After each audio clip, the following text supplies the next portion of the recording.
তাহলে আজকে আমরা ক্লাস 4-এর চতুর্থ শ্রেণীর রায়ান মার্টিনের তৃতীয় সামেটিভ পরীক্ষার যে অঙ্কের মডেল স্কুলগুলো রয়েছে তার ওই 1 নম্বর স্কুলটা করছি আমরা, কালনা অম্বিকা মহিষমর্দিনী প্রাথমিক বিদ্যালয়। তো এক দাগে বলেছে দেখো সঠিক উত্তরের টিক চিহ্ন দাও। ক দাগ অর্ধেক পাতিলেবুর তল সংখ্যা। তাহলে অর্ধেক পাতিলেবুর তল সংখ্যা দেখো এখানে রয়েছে একটি, দুটি না তিনটি? দুটি। একটি হচ্ছে বক্রতল, একটা সমতল, ঠিক আছে? তো ছবিটাও আমরা দেখতে পাচ্ছি, একটা বক্রতল, একটা সমতল। তারপরে রয়েছে দেখো 7/4। খ দাগ 7/4 ভগ্নাংশটি হলো কি প্রকৃত ভগ্নাংশ, অপ্রকৃত ভগ্নাংশ না দশমিক ভগ্নাংশ? তাহলে 7/4 ভগ্নাংশটি উপরে যেহেতু লব বড়, তাহলে লব বড় হলে সেটা অপ্রকৃত ভগ্নাংশ হয়, তাই আমরা অপ্রকৃত ভগ্নাংশ লিখেছি। তারপরে গ দাগ বলছে 3 বছর 5 মাস 7 দিন সমান সমান, এখানে বলেছে 3টে অপশান দিয়েছে। আমরা দেখো অঙ্কটা করছি, তো এখানে রয়েছে দেখো অঙ্কটা আমরা বছর থেকে মাসে নিয়ে গেছি, তারপরে মাসকে দিনে নিয়ে গেছি এবং নিয়ে দেখা গেল 1237 দিন হয়েছে, ঠিক আছে? ঘ দাগ বলছে দুটি যমজ মৌলিক সংখ্যার পার্থক্য কত? অবশ্যই 2। যমজ মৌলিক সংখ্যার যে পার্থক্য আমরা ডেফিনেশন বা সংজ্ঞা পড়েছি, সেখানে কিন্তু এই পরপর যে দুটি বিয়োগ সংখ্যা হবে, কিন্তু সংখ্যা দুটি 2।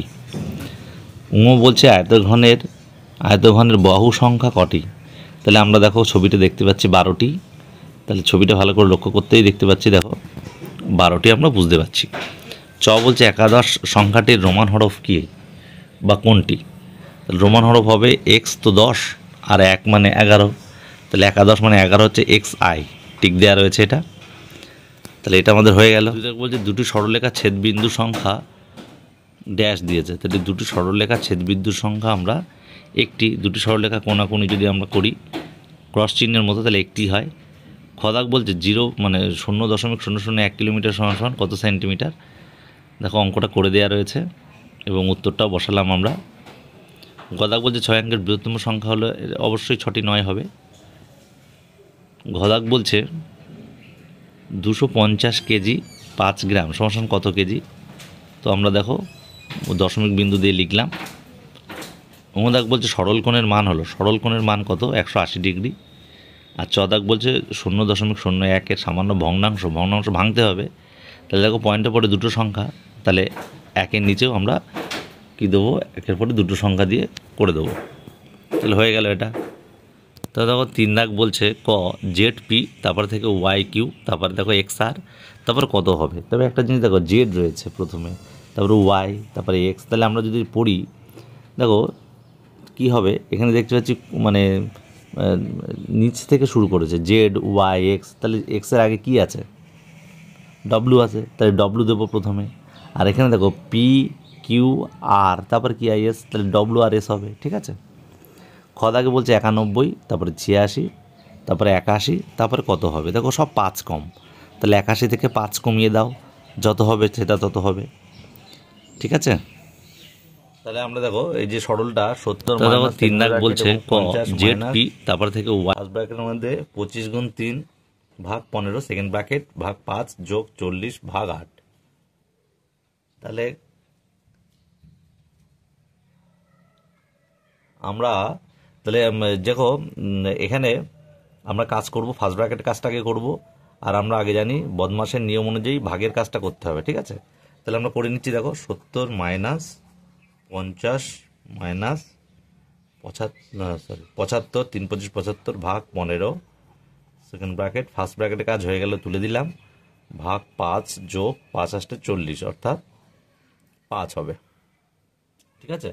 তাহলে এবার দেখো তারপরে কি 70 মাইনাস, এখানে আমরা কিন্তু এই ভাগটাকে করব এবার, ঠিক আছে? তাহলে 50 মাইনাস 5 15 75, যতক্ষণ না কাজ হবে ততক্ষণ আমরা এটা তুলব না। 5 যোগ 5, সেকেন্ড ব্র্যাকেট কাজ এখন হয়নি কিন্তু, ঠিক আছে? তাহলে 70 মাইনাস 50 থেকে 5 গেলে 45 ভাগ 5 যোগ 5। দেখো সেকেন্ড ব্র্যাকেটের কাজ হয়ে গেছে, আমরা সেকেন্ড ব্র্যাকেট তুলে দিয়েছি। এখানে যা দেখতে পাচ্ছি ভাগের কাজটা করব, তাহলে 70 মাইনাস 45কে 5 দ্বারা ভাগ করলে 9 হয়, যোগ 5। তাহলে এখানে আমরা দেখতে পাচ্ছি যোগ আগে করতে হবে। তাহলে যোগ মানে 70 আর 5 যোগ রয়েছে, আর বিয়োগ 9 বা 9, 70 75 মাইনাস 9। তাহলে 75 থেকে যদি 9 যায় কত হয়?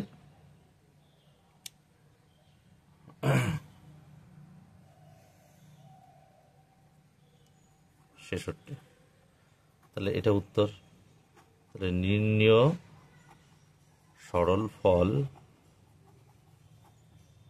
66। ঠিক আছে। তাহলে 3 বিয়োগ 1 পূর্ণ 1 7। তাহলে আমরা কি করব, এই পূর্ণটাকে এ করে নেবো, পুরোপুরি প্রকৃত বা অপ্রকৃত করে নেবো। তাহলে 7 1 7 আর 1 8/7। এবার এখানে কিছু নেই মানে 1 আছে, মনে মনে ধরে নাও। তাহলে 7 লসাগু 7 হবে। আর এখানে যেহেতু 1 1 সাথে কত গুণে 7 হয়, 7 গুণ করলে হয়। 7 সাথে 3 গুণ করবো, 3 সাথে 21 মাইনাস 7 1 7 8 1 8। তাহলে 21 থেকে 8 গেলে কত থাকে? 21 থেকে 8 গেলে কত থাকে? 13/7। যেহেতু উপরে বড় রয়েছে তাহলে আমরা ভাগ করব। ঠিক আছে। 7 1 7 আর 7 আর কত 13 হয়, আর 9 10 11 12 13 6। তাহলে 1 পূর্ণ 6 7। এটা উত্তর, নির্ণয় বিয়োগফল 1 পূর্ণ 6 7। তাহলে খ দাগ বলছে কি 256 দিন সমান কত সপ্তাহ কত দিন। তাহলে সপ্তাহ দিয়ে বার করতে হবে আমার। তাহলে সপ্তাহ হচ্ছে কিন্তু 200, আমাকে যেহেতু 1 সপ্তাহ সমান 7 দিন, তাহলে 7 দিন দিয়ে ভাগ করব এই 256কে। ঠিক আছে। তাহলে 256কে যদি 7 দিন ভাগ করি তাহলে ভাগফল কিন্তু বেরোবে সপ্তাহ। হ্যাঁ, আর যেটা ভাগ শেষ বেরোবে সেটা কিন্তু দিন হবে। তাহলে আমি 7 দিয়ে করছি, 3 7 21, 6 নামালাম, 6 7 42, 4। তাহলে উত্তর আমরা পেয়ে গেলাম। কি পেলাম? 256 দিন মানে 36 সপ্তাহ 4 দিন। ঠিক আছে, তাহলে হয়ে গেল। আচ্ছা, গ দাগ আমরা দেখো করছি, গুণফল নির্ণয় করো বলেছে। তাহলে 0.25 গুণ 0.8। তাহলে আমরা করবো 8, আগে আমরা গুণটা করে নেবো, তারপরে পয়েন্টের ব্যাপারটা আমরা পরে দেখছি। তাহলে 8-এর সঙ্গে 5 করবো, 5 8 40, 0 হাতে 4, 8 2 16 4 20। ঠিক আছে। এবার আমরা পয়েন্ট করবো গুনে গুনে, এই পাশে একটা আর এই পাশে দুটো। তাহলে দুটাতে 3টের আগে পয়েন্ট, তাহলে 1 2 3 এই। তাহলে এর উত্তর হচ্ছে, পয়েন্টের পরে 0 দাম নেই, তাহলে এর নির্ণয় গুণফল হবে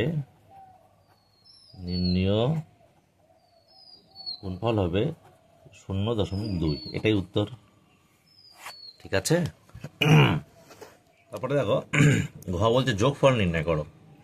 কি কি আছে? 7.23 আছে, যোগ 70.203 আছে,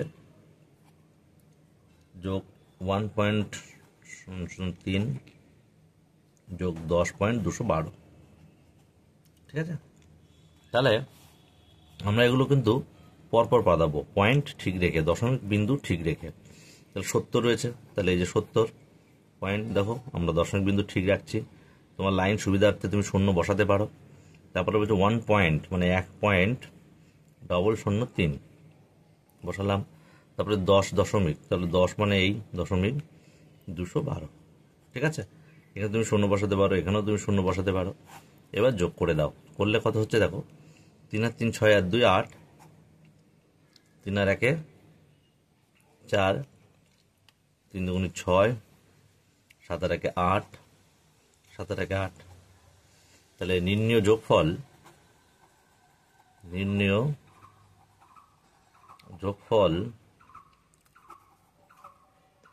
88.648 হয়ে গেল। ওদেরকে বলেছে 2 দিন 10 ঘন্টা 25 মিনিট সমান কত মিনিট, তাই তো? তাহলে আমরা যদি এভাবে করি, 2 দিন দেখো 24, আমি ঘন্টায় প্রকাশ করছি, 2 দিন মানে কত ঘন্টায় নিয়ে যাচ্ছি। এবার মিনিটে যাচ্ছি, 60 মিনিট গুণ করছি, যোগ 10 গুণ 60, আমি 10 ঘন্টা সমান মিনিট করছি। আর যেহেতু 25 মিনিট রয়েছে, এটা আমরা যোগ করব। ঠিক আছে। তাহলে দেখো আমরা করি, এটা আমরা গুণ করব। 24 দুগুণে 48 গুণ 60 যোগ এটার গুণ করব 600 যোগ 25, তাহলে 48 আর 60 আমরা গুণ করব, কত পাচ্ছি দেখো। তাহলে আমরা পাশে গুণ করছি রাফে, 48 গুণ 60, শূন্যটা আগেই বসিয়ে দিই। 6 8 48 8 হাতে 4, 4 ছক 24, আর কত ছিল হাতে 4, তাহলে 28, তাহলে 2880, 2880 যোগ 600 আর 25 যোগ করলে 625। এবার এটা যোগ করব, 2880 সাথে 625 আমরা যদি যোগ করি তাহলে করতে 5 করতে 5, 8 আর 2 10, 0 হাতে 1, 14 কে 15, 2 1 3, তাহলে 3505 মিনিট উত্তর। এটা উত্তর হয়ে যাবে, ঠিক আছে। পরের অঙ্কটা দেখো, খ 3টি পেনের দাম 75 টাকা হলে 375 টাকায় কতগুলি পেন পাওয়া যাবে। তাহলে আমরা দেখো খদ আগেও সেই গাণিতিক সমস্যা করব বা অঙ্কের ভাষায় সমস্যাটা লিখব।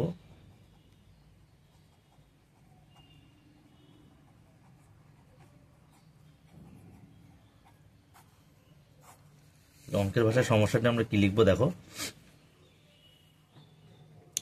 তাহলে মূল্য বা দাম আর হচ্ছে পেনের সংখ্যা। তাহলে কি লিখবো, 3টি পেনের দাম বলেছে 75 টাকা, তাহলে এখানে 3টি পেন 75 টাকা, আর 375 টাকায় কতগুলি, 375 টাকায় কতগুলি পেন পাওয়া যাবে। তাহলে আমরা লিখবো যত পেন বাড়বে তত দামও বাড়বে, তাহলে এটা সরল সম্পর্ক। তাহলে আমরা লিখছি 75 টাকায় পেন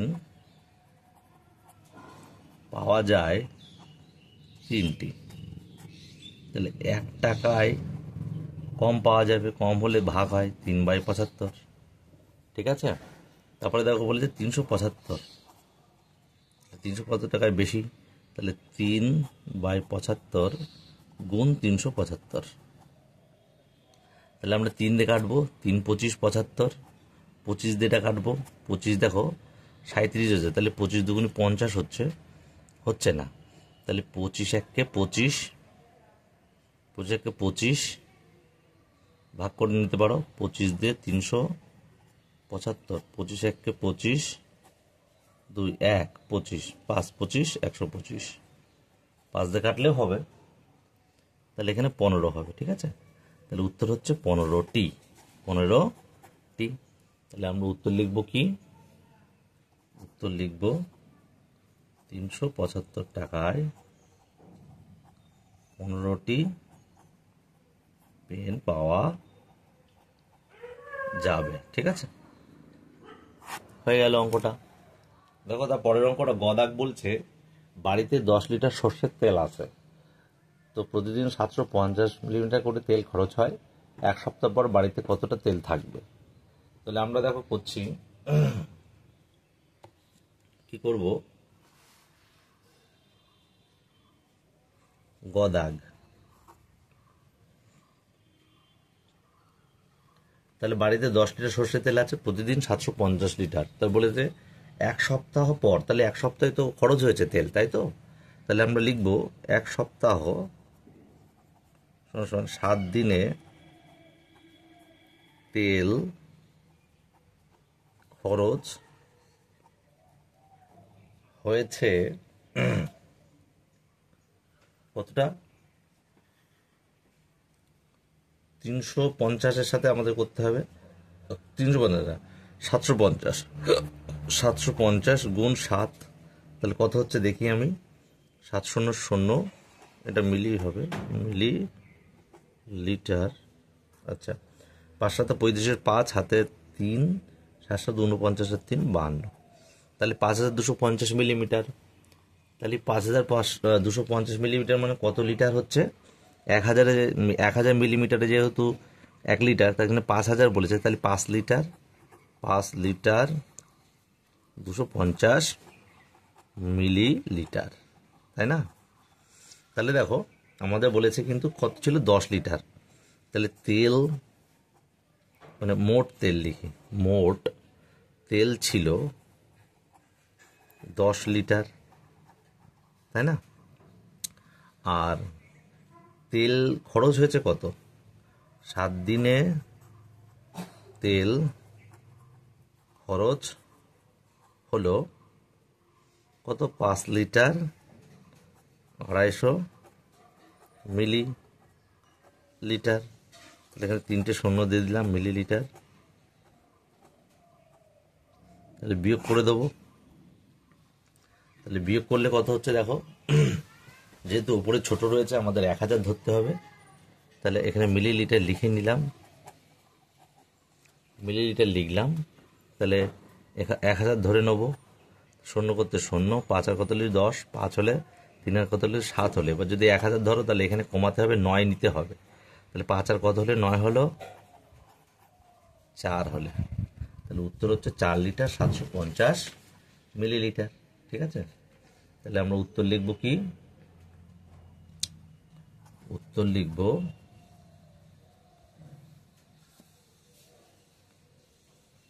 বলেছিল কত, 1 সপ্তাহ পর বাড়িতে কতটা তেল থাকবে। তাহলে লিখবো 1 সপ্তাহ পর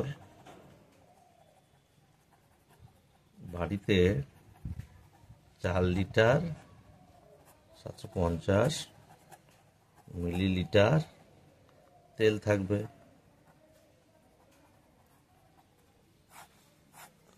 ঠিক আছে, এটা হয়ে গেল। তারপরে বলেছে দেখো, সুনীল গড়ে 1 ঘন্টা 20 মিনিট 30 সেকেন্ড পড়াশোনা করে। সুনীল 1 সপ্তাহে মোট কত সময় পড়াশোনা করে? তাহলে আমরা দেখো, আমরা একদম এটা গুণ, তাহলে 1 ঘন্টা গুণ করে দেবো, 1 ঘন্টা 20 মিনিট, 1 ঘন্টা 20 মিনিট 30 সেকেন্ড।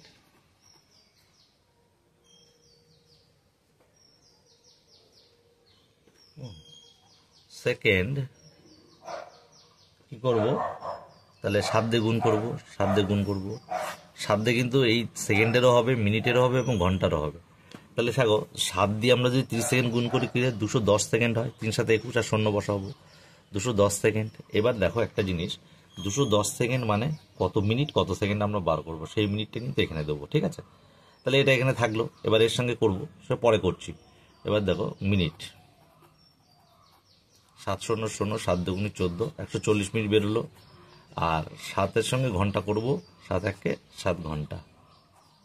ঠিক আছে, এবার দেখো 210 সেকেন্ড মানে কত আমরা করি, 210 সেকেন্ড 60 সেকেন্ড আমরা ভাগ করব, কত হয় দেখি। তাহলে এটা মিনিট বেরোবে কিন্তু, হ্যাঁ। তাহলে 60 দিয়ে 210, 3 দিয়ে 4 দিলে বেশি হচ্ছে, 3 দেবো, 3 6 18 মানে 180 শূন্য 3, 30 সেকেন্ড। তাহলে একটা উত্তর পাচ্ছি, 30 সেকেন্ড পেয়ে গেলাম। 3 মিনিট কিন্তু এর সঙ্গে যোগ হবে, 140 আর 3 মিনিট যোগ করে দেবো। তাহলে কি হচ্ছে, 143 মিনিট।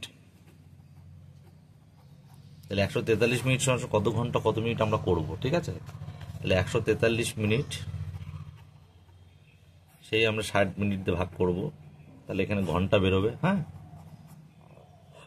তাহলে 4 চক 24 বেশি হচ্ছে, 6 দুগুণে 12, 3 3 6 18, 2 দেবো, 2 দিলে 120 হচ্ছে। তাহলে 3 2 23 মিনিট। ঠিক আছে, 2 ঘন্টা বেরোলো, আর 23 মিনিট কিন্তু উত্তর হলো এটা। ঠিক আছে, আর 2 ঘন্টা আমি 7 ঘন্টার সঙ্গে যোগ করব। তাহলে 7 ঘন্টা প্লাস 2 ঘন্টা কত হচ্ছে, 9 ঘন্টা 23 মিনিট আর 30 সেকেন্ড। এই যে 30 সেকেন্ড, 30 সেকেন্ড, 9 ঘন্টা 23 মিনিট 30 সেকেন্ড উত্তর হয়ে গেল। ঠিক আছে, তাহলে ওমদাক বলছে, তোমাদের স্কুলের বন্ধুরা পিকনিকের জন্য 6 কেজি 350 গ্রাম চাল, 5 কেজি 500 গ্রাম ডাল, 2 কেজি 200 গ্রাম আলু এবং 1 কিলোগ্রাম সবজি কিনল। বন্ধুরা মোট কত ওজনের জিনিস কিনলো? তাহলে আমরা এগুলো কিন্তু মোট কত ওজন বলেছে, তাহলে যোগ করে দেবো। তাহলে আমরা লিখছি, দেখো বন্ধুরা মোট জিনিস কিনলো চাল, চাল লিখব। চাল কতটা কিনেছে দেখলাম 6 কেজি 350, তাহলে 6 কিগ্রা 350 গ্রাম। তারপরে বলেছে ডাল, ডাল কিনেছে 5 কিগ্রা 500 গ্রাম, ঠিক আছে, 500 গ্রাম। আর বলেছে 2 কেজি 200 গ্রাম আলু, তাহলে আলু কেজি 2 কেজি 200 গ্রাম আলু। আর 1 কেজি সবজি, সবজি কিনলো 1 কেজি, ঠিক আছে। তাহলে আমরা মোট করব, তাই যোগ করে দেবো। তাহলে এখানে গ্রাম, এখানে কিগ্রা আগেই দিয়ে দিলাম, এবার শুধু যোগ করব। 0 করতে 0, 5 করতে 5, 5 2 7 আর 3 10 0, হাতে 1, হাতে 1টা তুমি এখানে যোগ করতে পারো, আবার এখানেও রাখতে পারো, ঠিক আছে। কারণ 1000 গ্রামের ওপরে উঠে গেলেই, কারণ 1 দিলে কিন্তু 1050 হচ্ছে, 1050 মানে 1 কেজি 50 গ্রাম, তাই 1টাকে তুমি এইভাবেও যোগ করতে পারো, 50 এখানে রেখে দিতে পারো। আর যদি না দাও তাহলে এখানে কিন্তু আরেক লাইন করতে হবে। তাহলে এই 1টাকে আমি এখানে যোগ করলাম, 2 আর 2 4 আর 5 9 আর 6 15, তাহলে 15 কেজি 50 গ্রাম। তাহলে উত্তর হবে বন্ধুরা কত ওজনের জিনিস কিনলো? বন্ধুরা মোট 15 কেজি বা কিগ্রা 50 গ্রাম ওজনের জিনিস কিনলো, ক্রয় করলো লিখলাম, ঠিক আছে। তবে 7 দাগ কি বলছে দেখো, বিষমবাহু ত্রিভুজ কাকে বলে? একটি বিষমবাহু ত্রিভুজের চিত্র অঙ্কন করো। তাহলে বিষমবাহু ত্রিভুজ কাকে বলে আমরা জানি, দেখো, বিষমবাহু ত্রিভুজ যে ত্রিভুজের 3টি বাহু অসমান, হ্যাঁ, তাকে বিষমবাহু ত্রিভুজ বলে, ঠিক আছে। তোমরা কিন্তু একটা স্কেলের সাহায্যে করবে। দেখো, একটা বিষমবাহু ত্রিভুজ আঁকবো, আমরা হাতে করছি, তুমি স্কেলের সাহায্যে করবে। তাহলে এইটার সঙ্গে এটার কোনো মিল নেই, এবং এটাও একটা কোনো মিল নেই, 3টে বাহু কিন্তু অসমান। নাম দিয়ে দিলাম ABC। তাহলে আমরা লিখব ABC একটি বিষমবাহু ত্রিভুজ, ঠিক আছে। তাহলে এখানে ABর সঙ্গে কিন্তু BCর মিল নেই, তাই নট ইকাল টু দিলাম। আর BCর সাথেও কিন্তু ACর মিল নেই, তাই AB not equals to BC not equals to AC, ঠিক আছে। তাহলে হয়ে গেল আমাদের এই অঙ্কটা। গোপালদের সোনারপুরে একটি জমি আছে, গোপালের বাবা ঠিক করলেন জমিটিকে বেড়া দিয়ে ঘিরবেন, তাকে লম্বা বেড়া কিনতে হবে কতটা।